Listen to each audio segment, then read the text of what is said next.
Hello out there, survivors, and welcome back to another episode of Let's Survive News. I have so much energy that I could just go punch a bunch of boulders right now. I have just finished watching the PlayStation 5 reveal event, and there's some stuff from that we're going to talk about during this news episode, but I'm not gonna lead with it. But all I'll say is my energy levels are very high right now from how pumped I am. This is the news as of the 12th of June. I'm going to start out with a little bit of bad news, which is that Little Hope, the next game in the Dark Pictures anthology, following on from Man of Medan, which looks really cool and it looks very, eerie, creepy, Silent Hill-esque, has been delayed. It was meant to come out in summer of this year, but it's been pushed back to fall. The developer Supermassive and Pete Samuels, the CEO, issued a statement explaining the situation, explaining that because of COVID, they've been forced to finish the game from home, so that it's taken a toll on the development time. Look, that's completely understandable, and given the fact that basically the world went through what was like a semi-apocalypse, I think it's totally fair that this game has been pushed back a little bit.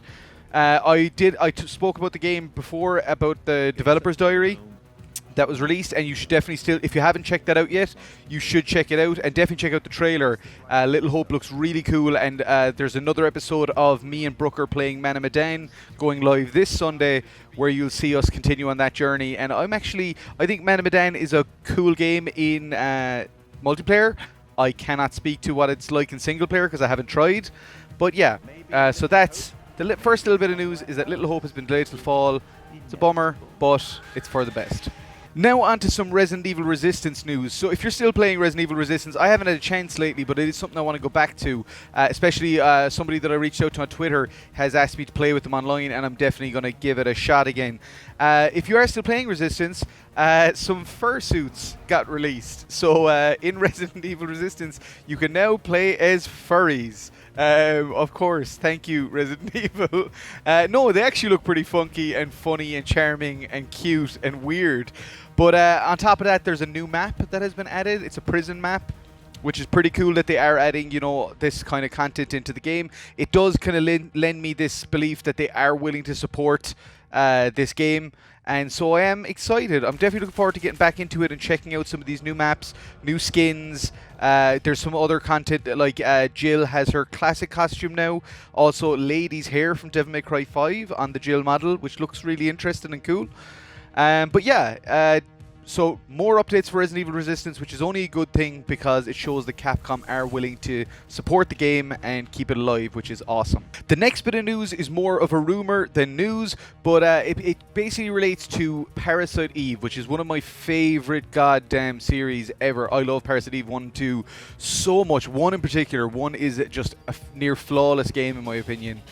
2 is good too, and the third birthday I do not rate, so I'm not going to talk about it, because if I don't like something, I don't talk about it. But yeah, Yoshinori Kitase, who was the director or producer of the original Parasite Eve, basically came out and said that he believes that there's awesome stories still to be told with those characters, or that he would like to still tell stories with those characters. So obviously this is a rumor mill, it's not anything confirmed, but the idea that Square is potentially keeping those characters close to their heart, Ea, Brea, Eve, and considering doing something with Parasite Eve, is just the thought of it makes me so excited. I would kill for a Final Fantasy VII remake style remake of Parasite Eve.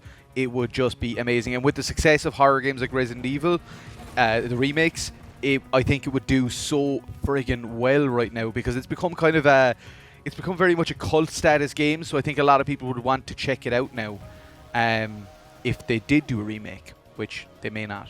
It's just rumor mill stuff, guys. It's okay.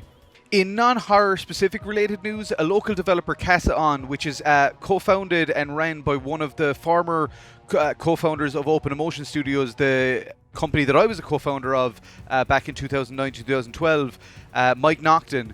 He is one of the co-founders of Casa On. Casa On recently announced on their Facebook page that Denki Bounce was going to be part of the upcoming Steam Summer Festival.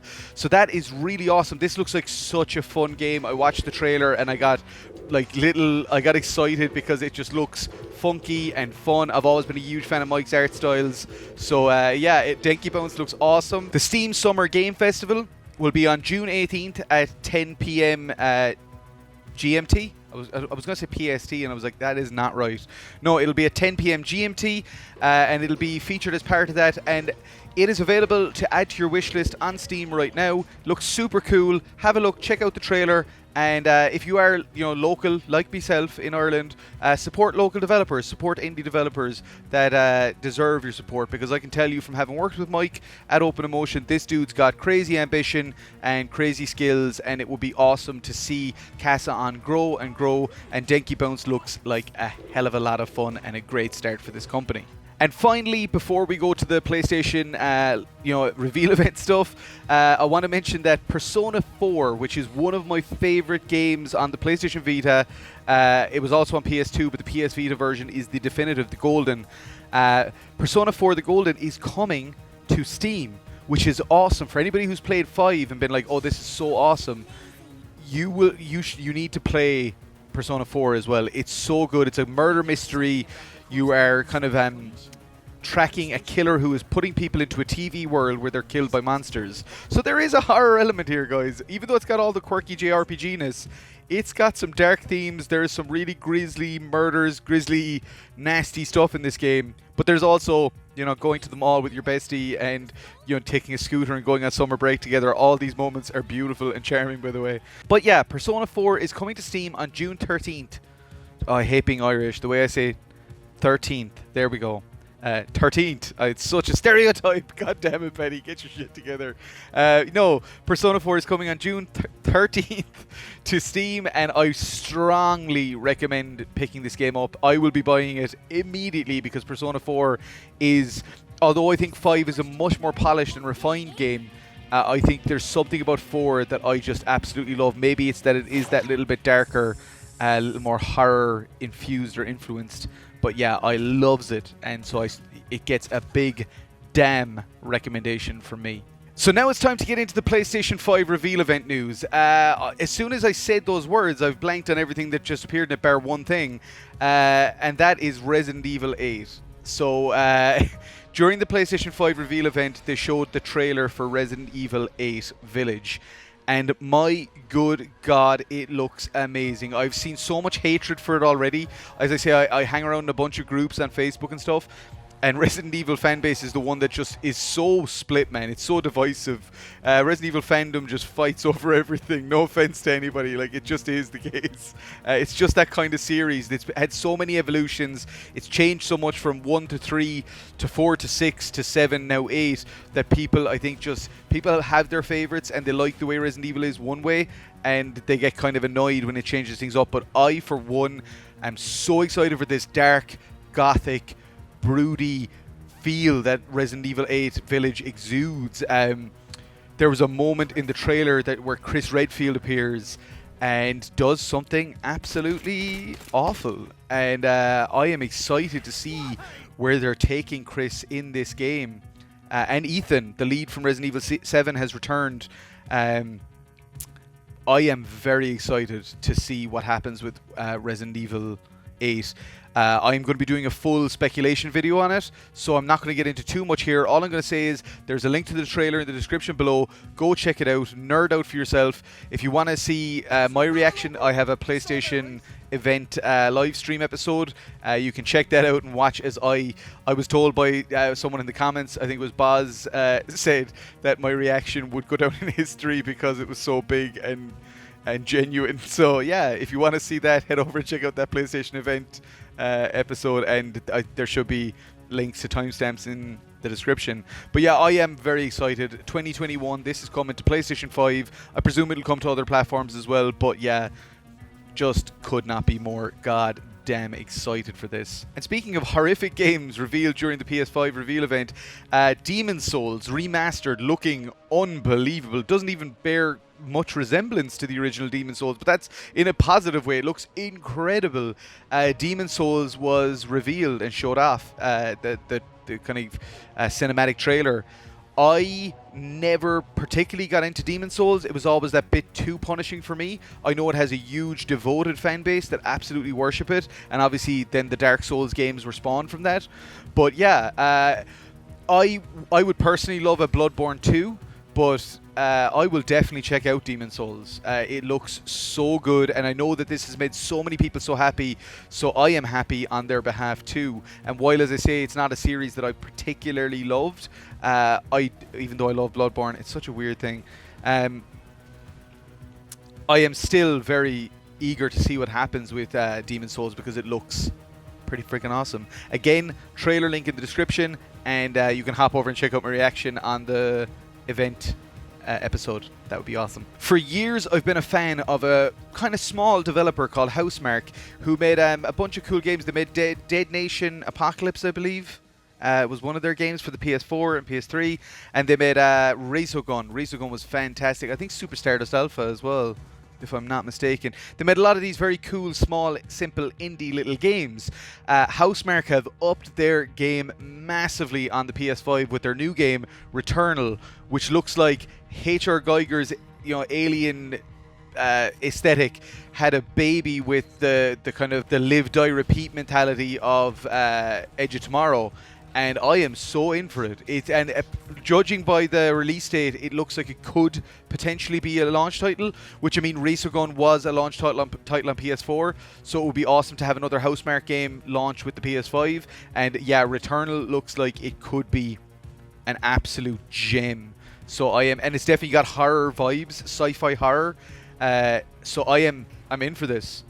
Bring it. Again, trailer in the description, go check it out. During the PlayStation 5 event, the godfather of survival horror, Shinji Mikami, the creator of Resident Evil, came on, and also The Evil Within and a bunch of other awesome games. I believe he was the head behind Shadows of the Damned, which I personally loved. Shinji Mikami came on to talk about his game Ghostwire Tokyo. This was people's first real look at any gameplay. I believe we had a kind of a cinematic trailer, but the gameplay looks super cool. It's first person. You use your hand gestures, it seems like, a lot to kind of cast spells, do attacks and stuff. It looks really interesting. I haven't really analyzed or scrutinized the trailer too much, but it struck me as, again, Mikami is somebody who is always reinventing himself. He did the Resident Evil 1, and then I believe he did Resident Evil 4, and then left that and went off. And the next game I remember him clearly being involved with was Shadows of the Damned, which was like Resident Evil 4 with a gigantically hilarious sense of humor. And then The Evil Within, which was like Resident Evil 4 with no humor and just super dark, super punishing, grisly, evil survival horror. Very much back to its roots. And then now Ghostwire Tokyo looks like something completely different. So it's awesome to see Shinji Mikami still evolving and growing within his genre. And I, for one, am very excited for this game and cannot wait to check it out. Trailer in the links below, and it looks cool, guys. Definitely check it out. And now to talk about some of the non-horror games that were shown off during the event. One of which is a new Ratchet and Clank game called Rift Apart, which looks amazing. It looks like it's making incredible use of the new solid-state drive within the PS5 to allow you to basically jump seamlessly between dimensions in a level. Like, the level completely changes up while you're playing. It looks mind-blowing. I am a huge fan, always have been, of the Ratchet and Clank games. I think the weapons that Insomniac put in these games are some of the most creative, amazing, hilarious weapons ever made. I love the characters of Ratchet and Clank and the kind of journey that they've gone on throughout the series. And in this one, it looks like we're seeing a character who's a female Lombax. When Clank is kind of forced into a dimension on his own, he meets a female Lombax who asks who's Ratchet. So that is very interesting, and I'm excited to see where Ratchet and Clank Rift Apart goes. Also shown, also by Insomniac, who have been busy boys and girls, Insomniac showed off Spider-Man Miles Morales. I will tell you up front that I am a gigantic fan of the Miles Morales character. It's one of my favourite Spider-Man iterations. I just love Miles. He is just, he's just this kid. He's everything Peter Parker used to be, and then Peter Parker grew up, and we got our Peter Parker that went to college and then got a job and then got married, and then he was grown up, and so it was nice. Miles Morales was that return to that youth, that energy, and I've always loved this character. So, and his suit, his awesome Spider-Man suit, is one of the best in the series. But yeah, so I got super hyped when I saw this. It was a very small kind of teaser reveal, but I am very excited for that. And Insomniac's Spider-Man is one of the best games on the PlayStation 4. I would be here all night if I went through every game that was revealed, because there was so many amazing new unique IPs shown off. One that stood out to me was one called Little Devil Inside, which the art style is stunning in and I cannot wait for. But instead I'll just tell you, if you want to check out everything, head over and check out the PlayStation 5 reveal event video here on the channel. I will put in I'll put in something up around here somewhere, but you can also just wait on to the end. At the end, there'll be an end card which will take you to that event. But yeah, the last thing I want to talk about quickly is Horizon 2 Forbidden West. Horizon Forbidden West looks just incredible. I got very emotional when I realized what this trailer was, because Horizon Zero Dawn is one of my favorite games on the PlayStation 4. Aloy is one of the best new characters that we've gotten this generation. She's an incredible role model, incredible strong amazing female character who, she's just so amazingly realized. And in the trailer for Forbidden West, we get to see this faction that Aloy is going to be going up against, and the types of monsters that they have under their control. And giant robot elephants look scary. When I saw those, I got very excited. So yeah, Horizon, Guerrilla Games, in my opinion, can almost do no wrong, except for maybe Killzone Shadowfall. As much as I love the Killzone games, the story in Shadowfall was good, but the gameplay just let it down a bit. But no, Guerrilla are generally fantastic, and Horizon Zero Dawn attests to that. It was one of the best new IPs created this generation, and I am very excited to see Horizon Forbidden West big time.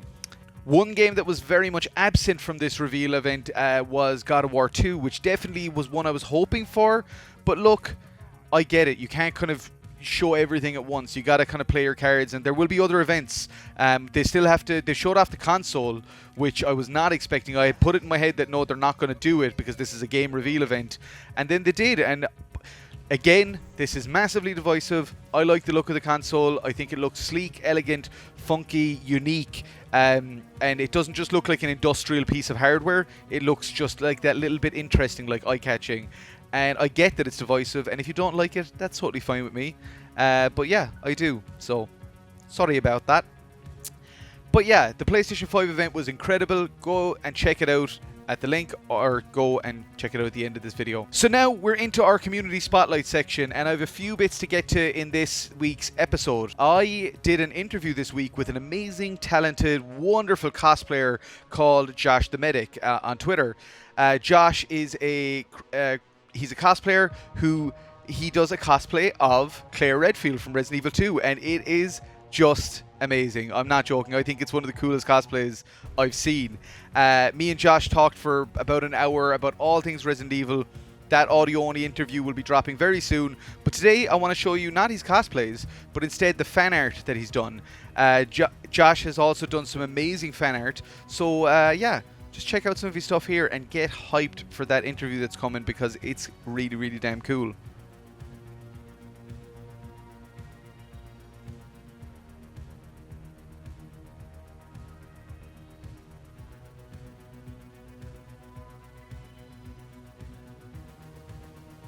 So yeah, Josh is just a very talented guy who, he lives, eats, sleeps, and breathes Resident Evil.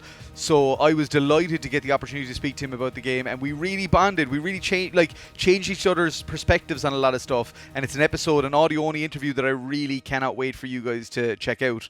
And it will be dropping next week here on Let's Survive, Paddy Plays. Today's fan art comes from Nik Apostolides, who, I'm sure I've butchered your name. I apologize, Nick. But Nick is the voice actor for Leon in the Resident Evil 2 remake. And he is awesome. Like, that Leon is one of my favorite incarnations of the character. So, amazing kudos to Nick on his performance as Leon. But beyond that, check out how good his artwork is. I am not joking. Okay, so we're going to have a look here at some of his art. I can't wait for you guys to see this. So first of all, we're going to look at his nemesis. Now, these are all done, I believe, in kind of it looks like either charcoal or pencil or, something like that. But look at his nemesis. It is beautiful. You could give me a pencil and give me 1,000 years and I would never be able to do anything remotely like this.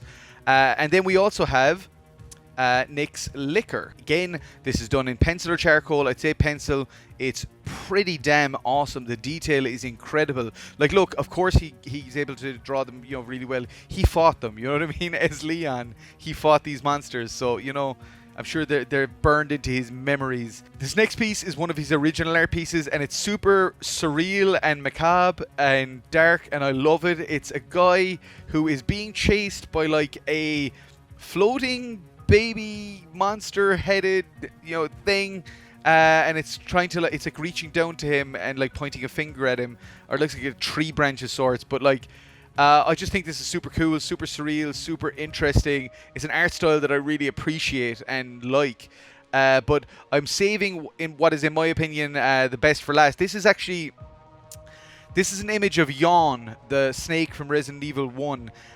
So there's a little bit of a story here, which is that Petrichor Crown, which is Jack, Bar Jack, who I've mentioned here on the show numerous times, showed this image on his Facebook and said he commissioned it from Nick, and I was just blown away by it. A, I didn't know Nick did this kind of artwork, but B, just the incredible detail on Yawn is staggering. So this was the actual piece that I saw that encouraged me to reach out to Nick and ask if I could feature his designs, and he was so cool, so obliging, and just wonderful. And like that is just an incredible piece of work. If you I sure as hell hope you guys agree, because I think it's staggering stuff. And Nick was saying that he's just started drawing again during the quarantine, which I think a lot of us have. We found stuff and that we've maybe not done in a while and gone back to it because we suddenly have some time. But like, as I say, you could give me all the time in the world and I would never be able to draw anything as cool as what Nick has done here. But yeah, Nick is another person that I would absolutely dream of getting on the show. All the Resident Evil voice actors, I would love to just have all the Resident Evil remake voices on here. It would make me so happy. And all the OGs as well. Why not? But yeah, Nick is amazing. You can follow him on Twitter. I will drop a link in the description to go check him out on Twitter. He is such a cool, awesome dude who loves this franchise, loves the fact that he got to play this amazing character, and is just really awesome and nice and sweet and warm to the community. So definitely go follow Nick, give him reach out, support him in any way you can. He's an awesome guy doing awesome stuff. Commission some work from him. That's what I'm going to be doing after seeing that Yawn piece. I am going to be commissioning the hell out of some art from Nick because he is a talented mofo. So that is it for this week's episode, guys. It's actually probably one of my longer news episodes that I've done, but as I say, with the PlayStation 5 reveal event, there was a lot to talk about, and I didn't even get to half of it. So as I say, if there is other stuff from that event that you want to check out, you can go check out the video I've done here, the live stream. The live stream went exceptionally well, by the way. I was really nervous, but it actually went off brilliantly. So next week EA are having a live event as well, an event to stream as well. So what I'm going to do is I'm going to do a live stream for that too, and I do think this is something I'm going to do a bit more regularly, because now that I've got the kind of technical kinks of it worked out, I really enjoyed myself, and being able to interact with people in the moment was absolutely awesome. So yeah, there will be more live streaming Paddy plays coming your way very damn soon. If you like this news video, guys, as always, I implore you to hit the subscribe button. It means a lot if you stick around for all we got to come. And if you already have, thank you so damn much. I really do mean that. I appreciate every person that has subscribed to this channel. I mean that with all of my heart and all of my Shutter t-shirt. Non-spawn. But yeah, no, I really do. I appreciate the hell out of it. And if you just like the video, you can hit the like button there as well. That would be great. But you can also just enjoy watching it. I'm not going to judge. Whatever way you want to enjoy this content is up to you.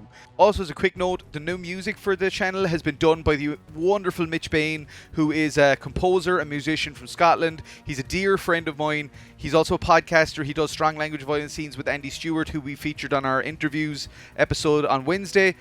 Mitch is just a lovely, sweet, talented, incredibly talented dude who was kind enough to help me out and create a theme song for the channel. So yeah, that beautiful tune that you're hearing throughout this news episode, that is Mitch's original creation for the channel.